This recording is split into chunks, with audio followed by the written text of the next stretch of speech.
మొదటి రాజుల గ్రంథము అదే 18వ అధ్యాయంలో 19వ వచనాన్ని చదువుదాం. అయితే ఇప్పుడు ఆ మాట చూడండి. అయితే ఇప్పుడు నీవు ఇశ్రాయేలు వారినందరినీ యెజెబెలు పోషించుచున్న బయలు దేవత ప్రవక్తలు 450 మందిని, అషేరాదేవి ప్రవక్తలైన 400 మందిని నా యొద్దకు కర్మేలు పర్వతమునకు పిలువనంపమని చెప్పాను. దేవుని స్తోత్రం కలుగును గాక. మొట్టమొదటిగా ఈ బయలు ప్రవక్తలు ఎలాంటి వారు అనేది మనం ఆలోచన చేస్తే ఇక్కడే చదవబడిన మాటలో మనకి అర్థమవుతా ఉంది, వీరు యెజెబెలు ద్వారా పోషించబడుతున్నవారు. ఆ మాట అక్కడే మనం చూసాం కదా. వీరు యెజెబెలు ద్వారా పోషించబడుతున్నటువంటి బయలు ప్రవక్తలు ఎంతమంది? 450 మంది. ఇంకా యెజెబెలు చేత పోషించబడుతున్నటువంటి ప్రవక్తలు, అషేరా ప్రవక్తలు, వారు ఎంతమంది అని అంటే 400 మంది. మొత్తం 850 మందిని ఎవరు పోషిస్తున్నారు అంటే ఈ బయలు ప్రవక్తలు ఎలాంటి వారు అని అంటే యెజెబెలు చేత పోషించబడుతున్నవారు. ఈ బయలు ప్రవక్తలు ఎవరు అని అంటే యెజెబెలు చేత పోషించబడుతున్నారు. ఈ మాటలు నా ప్రియ సహోదరి సహోదరుడా, యెజెబెలు రాని లోకానికి సాదృశ్యం, లోక క్రియలకు సాదృశ్యం. నేటి సమయమున మనము కూడా దేని చేత మనం పోషించబడుతున్నాం.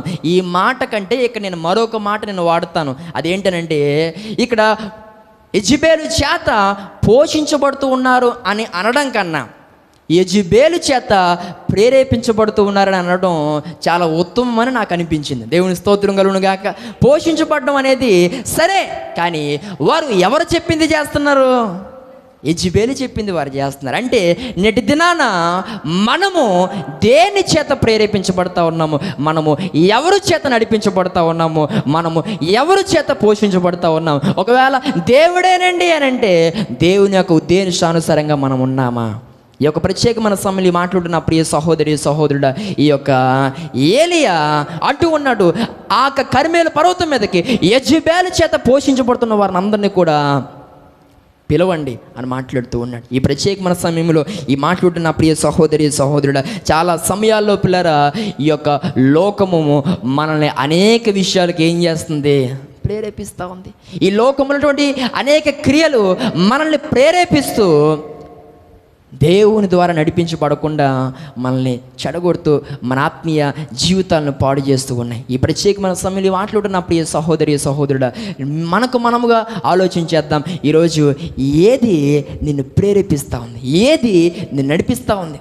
ఈరోజు సోషల్ మీడియా, లేకపోతే లోకమున్నటువంటి వ్యసనాల, లేకపోతే లోకమున్నటువంటి క్రియల, లేకపోతే లోక తలంపుల, ఏవి ఏ ఆశలు నిన్ను ప్రతిసారి పాపానికి పురుకొల్పుతూ పాపానికి ప్రేరేపిస్తూ నిన్ను నడిపిస్తూ ఉంది అనేది ఒక్కసారి ఆలోచించండి. ఈ మాటలు నా ప్రియ సహోదరి సహోదరుడా, యెజెబెలు చేత ఈ యొక్క బయలు ప్రవక్తలు ఏం చేయబడుతున్నారు? ప్రేరేపించబడతా ఉన్నారు. యెజెబెలు చేత ఈ బయలు ప్రవక్తలు నడిపించబడతా ఉన్నారు. యెజెబెలు ప్రేరణ ఎలాంటిది అని మనం ఆలోచన చేస్తే యెజెబెలు ప్రేరణ ఒకటి దుష్టత్వము, రెండవది దౌర్జన్యం. ఈ రెండు విధాలుగా యెజెబెలు ద్వారా బయలు ప్రవక్తలు ఏం చేయబడుతున్నారు? పోషించబడుతున్నారు, ప్రేరేపించబడుతున్నారు. ఈ రెండు అనుభవాల ద్వారా యెజెబెలు తమ ప్రవక్తలను ఏం చేస్తుంది? నడిపిస్తుంది. వారిని మంచి మార్గంలో నడిపించాలని అనుకోవట్లేదు, వారిని దుష్ట మార్గాల్లో యెజెబెలు ఏం చేస్తుంది? నడిపిస్తుంది. వారికి నేర్పిస్తుంది దౌర్జన్యము చేయటం, దేవుని ప్రజలను మట్టు పెట్టడం వారికి నేర్పిస్తూ ఉంది, గొడవలు ఆడడం వారికి నేర్పిస్తూ ఉంది, ప్రతి ఒక్కరితో ఏమండి ఒక రకమైనటువంటి వివాదం పెట్టుకోవడం నేర్పిస్తూ ఉంది. దుష్ట మార్గాల్లో వారు ఎలా నడవాలో వారికి అర్థం కాకుండా, వారు కానుకోకుండా వారికి ఇండైరెక్ట్గా నేర్పిస్తూ వారిని అన్ని విధాలుగా కూడా ఆమె పురుకొల్పుతున్నట్లుగా మనం చూస్తూ ఉన్నాం. ఈ యొక్క ప్రత్యేకమైన సమయంలో ఈ మాట్లాడుతున్న ప్రియ సహోదరి సహోదరుడా, కొన్ని సందర్భాల్లో దుష్టత్వం మనల్ని కూడా ఏం చేస్తుంది? ప్రేరేపిస్తాం. ఏది దుష్టత్వం అండి అని అంటే గనక దేవుడు చెబుతున్నట్టుగా జీవించకపోవడం, దుష్టత్వంలో బ్రతకటం. ఒక ప్రక్క దేవుడు హెచ్చరిస్తూ ఉన్నా ఆ హెచ్చరికను ఖాతరు చేయకపోవటం, దుష్టత్వంలో బ్రతకటం. ఈ యొక్క ప్రత్యేకమైన సమయంలో మాట్లాడుతున్న ప్రియ సహోదరి సహోదరుడా, తెలుసో తెలియకో అనేక పర్యాయములు మనము పాపములో పడుతూ లేస్తూ మనం జీవిస్తూ ఉన్నాం. అయితే దేవుడు మాట్లాడుతున్నాడు, కొన్ని సందర్భాల్లో నేను మాత్రమే నేను నడిపించటం లేదు, కానీ దుష్టత్వం కూడా నేను ఏం చేస్తుంది, నడిపిస్తా ఉంది. కొన్ని సందర్భాల్లో నేనే నిన్ను నడిపించట్లేదు, కొన్ని సందర్భాల్లో నువ్వు నా ద్వారా మాత్రమే నడిపించబడట్లేదు, నువ్వు లోకనాథుడితో కూడా ఏం చేయబడుతున్నావు, నడిపించబడుతున్నావు. కొన్ని సందర్భాల్లో నువ్వు అనుకోవచ్చు, నన్ను దేవుడు ఇంతవరకు నడిపించాడని. అయితే ప్రియ సహోదరి సహోదరుడు, నీకు తెలుసా ఆయా సందర్భాల్లో అపవాది కొన్ని నడిపించాడని? మరి నష్టమేమీ జరగలేదనంటే జరుగుతుంది, జాగ్రత్త, జరుగుతుంది, జరగబోతా ఉంది అది. కొన్ని సందర్భాల్లో ఈ నాథులు నిన్ను నడిపించారు, ఈ యొక్క లోక స్నేహితులు నడిపించారు, లోక తలంపుల్ని నడిపించే వాటికి నాశనము, వారికి నష్టం ఇప్పుడు నువ్వు చూడకపోవచ్చు, కానీ రాబోతున్న దినాల్లోనైనా నీవు చూస్తావు. జాగ్రత్త. మనలను లోకము నడిపించడానికి వీల్లేదు, మనలను దుష్టులు నడిపించడానికి వీల్లేదు. ఆ కీర్తన గ్రంథం 1వ అధ్యాయం 1వ వచనంలో మనం చూస్తాం, దుష్టుల ఆలోచన చెప్పున నడవద్దు, దేవుని ఆలోచన చెప్పున నడుద్దామండి. దేవుని యొక్క చిత్త ప్రకారం నడవడానికి మనము ప్రయత్నం చేద్దాం. ప్రతిసారి దుష్టుల చేత నడిపించబడుతూ, ప్రభువుని ఎరగనటువంటి వారి చేత నడిపించబడుతూ, ఈరోజు లోకము చెప్పేదే వాస్తవం అన్నట్లుగా మనము ఈరోజు నడిపించబడడం ఎంత బాధాకరమైన పరిస్థితి. ఈ యొక్క ప్రత్యేకమైన సమయంలో దేవుడు నీతో సూటిగా స్పష్టంగా మాట్లాడుతున్న మాట, నీవు దేని చేత నడిపించబడతా ఉన్నావు? దుష్టుల చేత, ఈ లోకంలో ఉన్నటువంటి దుష్టుడు అనబడినటువంటి అపవాది చేత, అపవాది క్రియల చేత మోసము చేయబడుతూ ఈరోజు అనేక పాపపు క్రియలు గుండా నువ్వు నడిపించబడుతూ ఉన్నట్లయితే కనుక జాగ్రత్త. నిన్ను పాపము నడిపిస్తూ ఉంది, నిన్ను పాపము ప్రేరేపిస్తూ ఉంది, దానికి ఎంత మాత్రం అవకాశం ఇవ్వద్దు. దేవుని స్తోత్రం కలుగునుగాక. ఇక్కడ దుష్ట మార్గంలో వీరిని నడిపించడం మాత్రమే కాక, దుష్ట మార్గంలో వీరిని ప్రేరేపించడం మాత్రమే కాక, వారికి దౌర్జన్యాన్ని కూడా, అక్రమంగా జీవించడం కూడా వారికి నేర్పిస్తూ ఆ విధానాల్లో వారిని ముందుకి నడిపిస్తూ ఉంది. ఈ యొక్క ప్రత్యేకమైన సమయంలో ఈ మాట్లాడుతున్న ప్రియ సహోదరి సహోదరుడా, ఈ యొక్క యెజెబెలు లోకానికి సాదృశ్యం. ఆ బయలు ప్రవక్తలు మనకు సాదృశ్యంగా తీసుకుందాం. ఈ యొక్క బయలు ప్రవక్తలు ఎవరి యొక్క అడుగుజాడల్లో ఉన్నారని అంటే, లోకం యొక్క అడుగుజాడల్లో వారు ఉన్నారు, లోకము యొక్క ప్రేరణలో వారు ఉన్నారు. ఈరోజు నువ్వు ఎవరి అడుగుజాడల్లో ఉన్నావు, ఎవరి చేతుల్లో నీవు ఉన్నావు, ఏది నేను నడిపిస్తూ ఉంది అనేది ఆలోచన చేయాలి. అయితే ఈ లోక ప్రేరణ ఎలాంటిది? ఈ యొక్క యెజెబెలు లోకానికి సాదృశ్యమైతే, ఆమె యొక్క నడిపింపు అనేది దుష్ట మార్గంలో ఉన్నట్లయితే, ఆమె యొక్క నడిపింపు అనేది దౌర్జన్యంలో ఉన్నట్లయితే కనుక, ఇంకా ఈ యొక్క యెజెబెలు ప్రేరణ ఎలాంటిది అనేది మనం ఆలోచన చేస్తే బైబిల్లో నుండి కొన్ని విషయాలు కూడా మనం చూడగలుగుతాం. చూడండి. ఎఫెసీయులకు రాసిన పత్రిక 5వ అధ్యాయము 3-4 వచనాలు చదవండి. మీలో జారత్వమే కానీ, ఏ విధమైన అపవిత్రతయే కానీ, లోభత్వమే కానీ వీటి పేరైనను ఎత్తకూడదు. ఇదే పరిశుద్ధులకు తగినది.